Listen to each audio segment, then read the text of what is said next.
Members of Parliament call on the government to reduce interest rates in banks and to address the problem of bureaucracy faced by investors.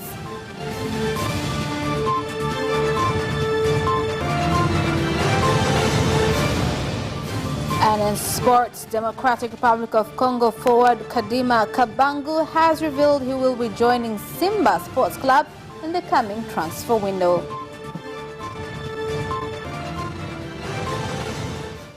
Good evening, this is Capital News at 9:30. My name is Khadija Zimbwe. First, the national news. 2 leaders out of the 36 Muslim clerics from the Association for Islamic Mobilization and Propagation UAMSHO in Zanzibar, Sheikh Farid Hamadi Ahmed and Msalem Ali Msalem, who were facing charges of terrorism, have been released. The two were released after the Director of Public Prosecution, DPP, dropped charges against them. The remaining clerics will be released in accordance with procedures. Niko chini ya ulinzi uliokuwa si wa kawaida, si ndani wala nje ya gereza. I'm under unusual security, not inside or outside the prison, but we've been set free by the court according to the judicial system. Naamini kabisa ni 100%, kwa sababu utawala ulikuwepo. Wakati wa Kikwete mimi nilipopanda mahakamani mara ya kwanza kabisa, I asked Honorable Kikwete when he was in government to form a commission that will investigate this matter, but no one answered. I wrote a letter to Honorable Let Magufuli, but there was no answer. But Mama Samia Suluhu, she came into power from the date she was sworn in on the 16th, and the case was heard on the 12th of April. Ndugu zangu, wananchi wenzangu, I love my country and peace is very important. I've been telling them to remain calm and patient. Kulinda ugaidi Tanzania. Sheria hii, the law states that any steps that are to be taken in terrorism cases or the arrest of terrorists abroad doesn't give the accused the opportunity to open a case later. Au kukamata magaidi. Members of Parliament have continued to call on the government to reduce interest rates in banks in order to develop the industrial sector as well as address the problem of bureaucracy faced by investors. They made the call in Dodoma when contributing to the government 2021-2022 budget debate in Parliament. If we want to invest in the industrial economy and be competitive, we must lower interest rates. Sasa nijue serikali imeruhusu wafanyabiashara kuuza umeme ambao unazalishwa na TANESCO? What I'd like to know is if the government has allowed businesses to sell electricity generated by TANESCO. Mfumo wa TRA unakupa nafasi ya kwenda kukadiria. Mimi naleta makontena ya bilioni 3. The TRA system allows one to estimate on tax. We must look for a better system. Unanipigia mahesabu ya bilioni 2. Una bilioni 500 au milioni 100 au bilioni 50. Tunakubaliana nilipe ngapi? Small traders at Kingalu Central Market in Morogoro have taken their goods out of the market building and displayed them on the roadside to pressurize for the removal of other traders who are now selling their wares in the streets instead of inside the market building.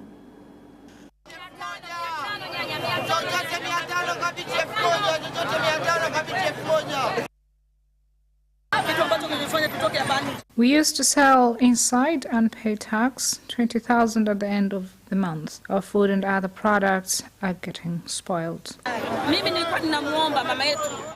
I'm asking if those people selling at the roadside could be allowed to come and sell inside the market.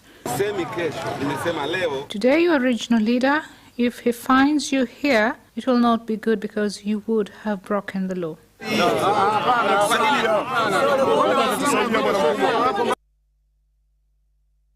Kisutu Resident Magistrate Court in Dar es Salaam has ruled that Independent Power Tanzania Limited IPTL owner Herbenda Seti pays compensation of more than 26 billion shillings after being found guilty of acquiring cash through fraudulent means, whereby he paid 200 million shillings out of the required amount he has been ordered to pay within 1 year.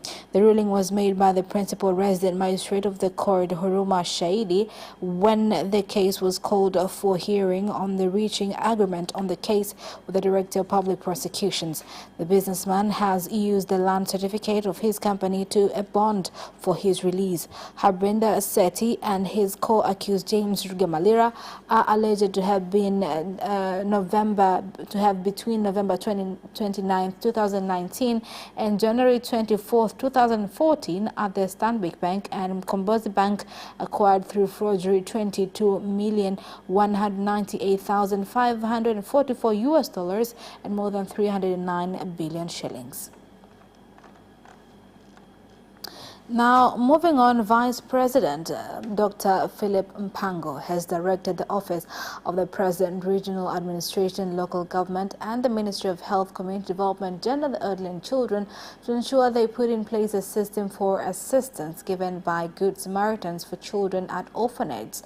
Dr. Mpango gave the directive at the inauguration of the headquarters of the Orphanage Center in Kikombo, Dodoma. To make sure care in children is given at the set level and requirement and that the law is observed, but also there is preparation to integrate children back to society. Chimbuko la maadhimisho ya siku ya mtoto wa Afrika. The source of the African Child Day is the killing of at least 2,000 students that was perpetrated by apartheid police officers in Soweto, South Africa. On June 16, 1976, students were protesting against an apartheid-inspired education. We must bring up children because we were also once children. So when we have stakeholders starting up centers like this, it shows children are given first priority. Wadau tunaowapata wanaanzisha vituo kama hivi inatupa fursa. Mufti of Tanzania Sheikh Abubakar bin Zuberi has announced that there will be no Hajj after Saudi Arabia suspended receiving pilgrims due to the coronavirus pandemic. Kupitia wizara yake, wizara ya hija, wameona mwaka huu waifute hija katika nchi. They've decided to cancel travel abroad, but only visitors are allowed in small number, 60,000 only. So we advise Tanzanians to prepare for next year. 60,000 tu. Kwa hiyo tunawaarifu wa Tanzania wote wafahamu kwamba masuala ya hija kwa mwaka huu hakuna. The Chancellor of Forestry and Innovation Systems from the Embassy of Finland in the country, Heini Vihemaki, has said that Finland will continue to support Tanzania on forestry projects in order to develop the economy and Tanzanians. Finland and Tanzania have long-term collaboration in order to improve the livelihoods of citizens based on using the forests sustainably. Because ourselves, the Finnish citizens, we have a lot of benefits from the forest resources. So we have experienced very good development based on sustainable use of the forest, and it has benefited in terms of employment and income, and also good haljahewa, good environment. Club operates in 3 clusters, Tanna, Lindi and Rovuma, and in Rovuma in 5 districts. One of the most important ways to support values and development during our annual work planning year 2020-2021 has been our micro-business support to local communities. During this planning year, we have supported 60 local businesses, and this involves over or around 650 beneficiaries. 20 of these 60 businesses take place in Pinga district. And that is the end of national news. International news follows next. This week on the decor, there's a difference between a rustic design and traditional design. There's a completely different way. The rustic, it is stylish, but traditional is it's the foundation, it is the basic. Na hiki ndio kitu kikubwa ambacho wengi wanachanganya kati ya traditional design na rustic design. Kuna vitu vya kumatch hizo tradition like a rustic. Pia rangi. Kwa mfano tayari una dark furniture za wood. Make sure your wall is bright. It's light. Spice up with kwa mfano kama sofa with colorful, not maybe too much, lakini colorful cushions, draw cushions, some plants. It's very important. Yani nyumba ikiwa na plants, it's alive. Join us on Saturday at 7:30 p.m. on your favorite channel, Capital TV.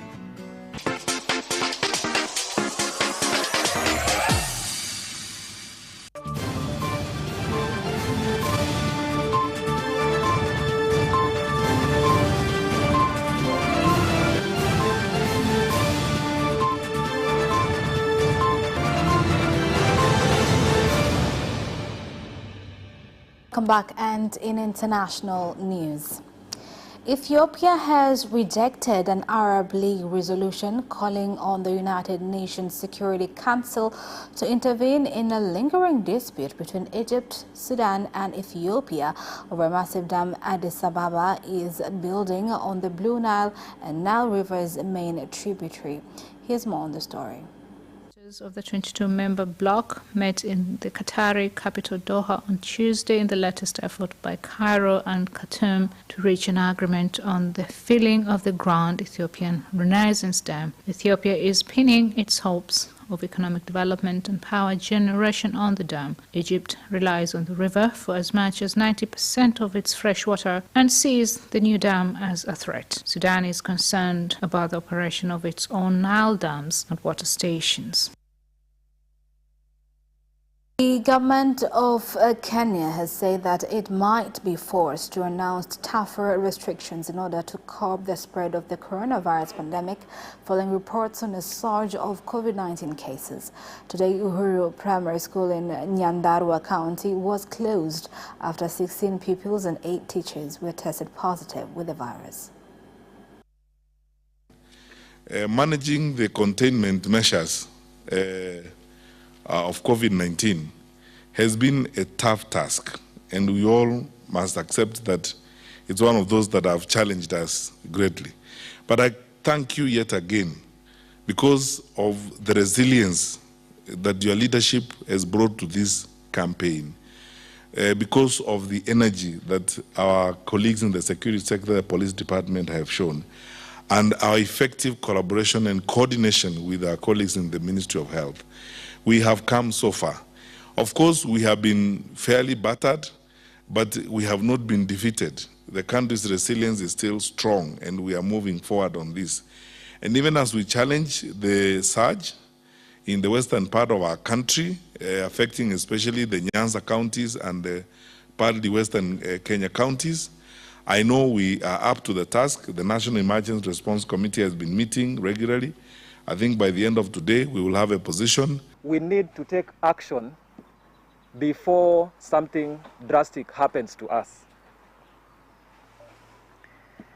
I want to mention today that while the government has tried to provide isolation units, they must be manned. We want more nurses. We want more doctors. We want more laboratory technicians.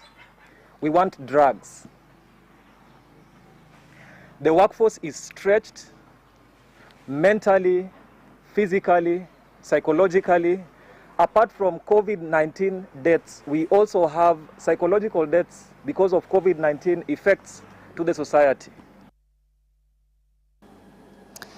As the Democratic Republic of Congo forward Kadima Kagungu has revealed he'll be joining the East African heavyweight Simba HC.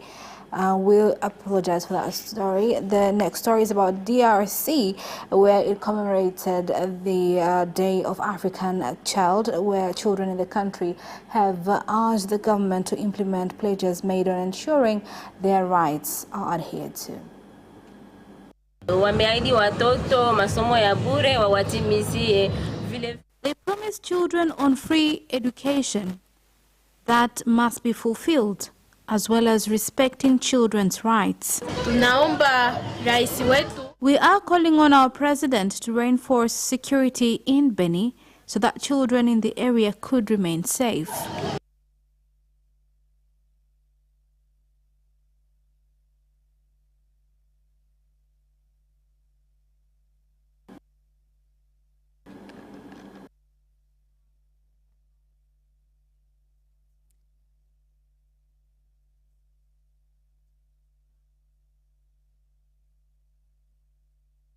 Social distancing rules for another month. Now, elsewhere in Europe, some countries are moving faster than others to loosen their restrictions and reopening their borders. For more on this, we are joined with correspondent from Deutsche Welle, Emmanuel Shays. Emmanuel, what are the reasons behind prolonged restrictions in the UK, and how have people reacted to the announcement? 21st was supposed to be the last day of social distancing and restrictions in the UK, and past that date, well, restaurants, venues, nightclubs would have reopened, but in light of the surge of infections, which are largely due to the Delta variant, well, Prime Minister Boris Johnson said that another month was necessary before easing those restrictions and going back to normal. Now, the initial date for the loosening of those restrictions was made back in February, and since the beginning of June, there's been a renewed increase of new daily cases that prompted that decision. Where does that leave other EU countries? Elsewhere in Europe, restrictions have been loosened. In Denmark, the mandatory mask rule has been lifted, except for public transports. In France, France still has a curfew at 11 p.m., but police has been instructed to be tolerant when there's big events such as a Euro game, like between France and Germany this week. Here in Germany, the restrictions have also been loosened, with fitness studios, restaurants able to reopen, as well as stadiums. In Greece, the tourism industry has reopened, with a curfew pushed back to 1:30 a.m. And Italy, which was one of the worst affected countries in Europe for the pandemic, lifting its curfew in 13 regions. And all across Europe, travel restrictions are being loosened, with different strategies in each country, but one common line: an EU digital COVID passport will facilitate travel for those fully vaccinated or recovered from the coronavirus.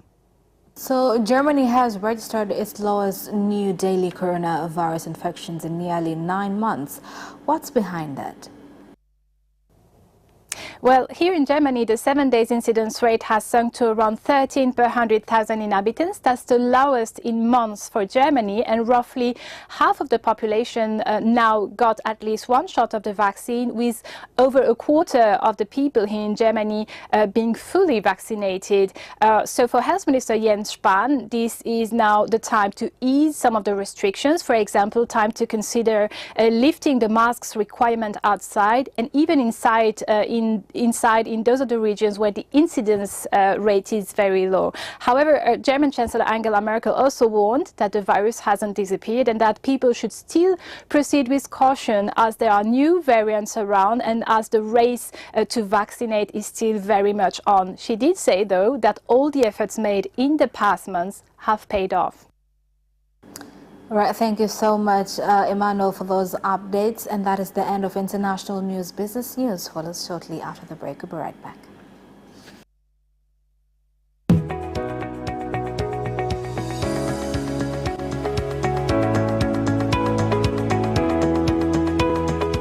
In this program, we'll be looking at the recently unveiled budget by the government of Tanzania. Any questions related to this budget, should not be looked in terms of the government should provide everything. I know the government is in the good move to enhance the PPP, the private-public partnership policies, laws, and the like, to make the economy functional. So that's number one. In budgeting, you don't plan as per the amount you don't own. You plan as per the amount you own. We should be optimistic. We should. If they listen to views and advice from the experts and everything like that. Yeah. I'm impressed because you have 7.4, something like that, going to the main projects, the strategic projects. That is almost 26. So that's a good thing. That's a good thing for the infrastructures and so on, because we've been saying our government investment GDP ratio is very small, and that cannot enhance productivity in the economy. Business Edition on Friday at 8:15 p.m.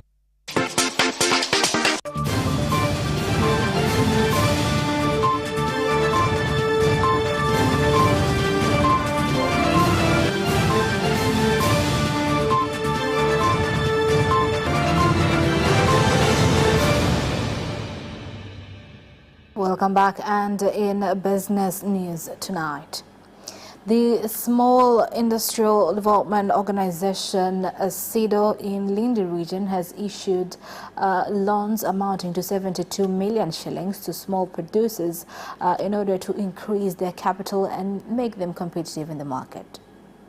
Kwa mkoa wa Lindi tunaamini kwamba wajasiriamali wana changamoto nyingi, hususan changamoto za kimasoko. In Lindi region, entrepreneurs face a lot of challenges, including markets, capital, and skills. Although SIDO has been trying to address the challenges in order to end them, like providing technologies and trainings. Hizi fedha hizi milioni 72 tunazokopesha hizi mzee sio zote. Mimi najua bado zipo nyingine. 72 million shillings will be provided as loans, and not just this amount. There is more finance. Please make sure that these funds are not returned back. Continue with the trainings, and once they are done, give them loans to go and start business. I think you should use this whole month to complete those two tasks.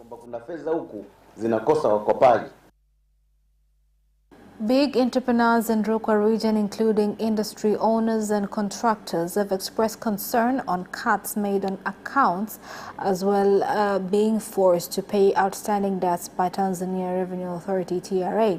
They urge the government to intervene and ensure the environment is conducive for taxpayers.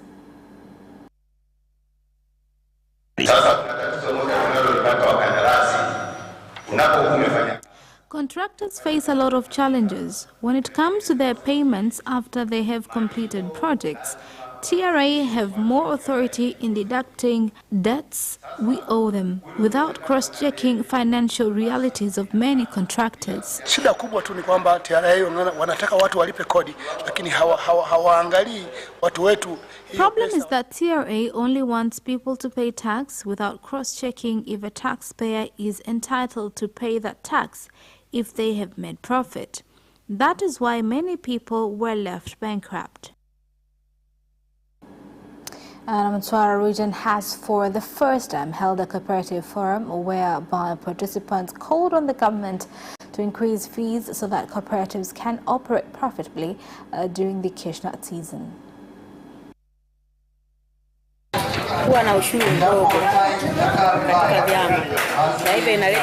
Lack of enough funds has always caused AMCOS groups to experience challenges in running expenditures, something that has left many groups to remain stagnant. Even the burden of tax is currently more heavier to groups. They promise to make amendments, but every season there is no positive feedback. We are aware that not every farmer is a member of a cooperative union, although every farmer sells their crops to the cooperative unions. I want everybody here to remain diligent at work for the benefit of all Tanzanians.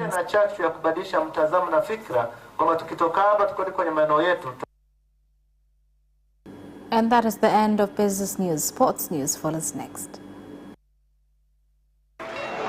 Away first time, good start from Bolt. Bolt leading a moment and going away. Gay trying to go with him, and he's being dragged through to second place, but he's going to win it by 2 meters. Away first time, good start from Bolt. Bolt leading a moment and going away. Gay trying to go with him, and he's being dragged through to second place, but he's going to win it by 2 meters.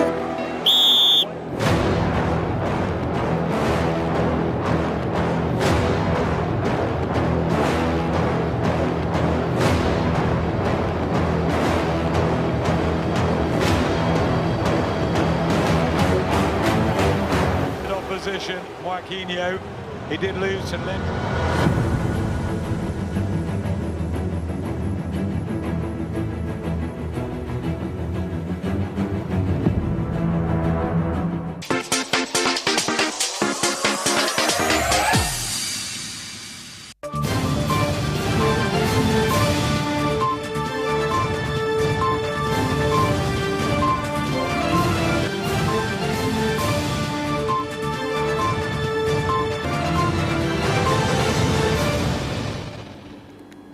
Welcome back, and in sports news. Democratic Republic of Congo forward Kadima Kabangu has revealed he will be joining the East African heavyweight Simba Sports Club in the forthcoming transfer window. Here more details. One-time League Tanzania Mainland League champions have struggled to find an effective attacker to combine with their captain John Raphael Boko or to step in and consistently deliver for Wekundu Msimbazi. The Leopard has further revealed coach Didier Gomes da Rosa has insisted is part of his plans for the new campaign. The 27-year-old has played for Saint Eloi Lupopo and Motema Pembe, Budapest Honved, Chirac of Armenia, as well as Moroccan side Maghreb Defes.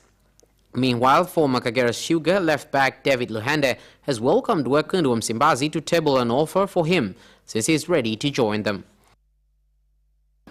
Dodoma GGFC striker Dickson Ambundo has said that he will not mind joining Yanga Sports Club, who have been linked with him. Here's more on the report. The striker has been doing well for the Tanzania Mainland League debutants and has so far managed to score 3 goals and 4 assists for his team. It is his linker play and his creative play that has caught the attention of Timwe Wananchi, and coach Nasreddin Nabi has shown a desire to work with him. When reached for comment, the former Gor Mahia forward said he has no problem joining Wananchi. Kevin Durant scored 49 points, grabbed 17 rebounds and dished 10 assists as the Brooklyn Nets stormed back and beat the Milwaukee Bucks 114-108 on Tuesday, game 5 out of the Eastern Conference semifinals in New York. Here's more.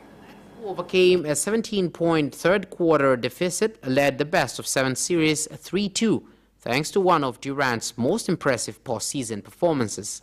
They would advance to their first Eastern Conference Finals since 2003 if they can win Thursday night in Milwaukee. Game 7, if necessary, will be played in Brooklyn on Saturday. Durant set a franchise record for points in a playoff game, breaking the mark of 43 set by Vince Carter in 2006. He also posted his second career postseason triple-double and joined Hall of Famers Oscar Robertson, Charles Barkley, and Dallas Mavericks guard Luka Doncic as the 4th player with at least 40 points, 15 rebounds, and 10 assists in postseason game. France defender Benjamin Pavard has admitted he was knocked out for 10 to 15 seconds before returning to Tuesday's Euro 2020 match against Germany. Here's more on the story. Germany's Robin Gosens crashed full-on into Pavard's head in the second half as the French defender ducked down to win a header in the box. Pavard was treated on the pitch by France's medical staff and was allowed to return to the match, a 1-0 win for Les Bleus. After starting Group F with a win, France will travel to Budapest to face Hungary on Saturday. Les Bleus will finish the pool with a repeat of the Euro 2016 final against Portugal next Wednesday. And that's sports item ends our news bulletin for tonight. My name is Khadija Zimbo. Thank you for watching and good night.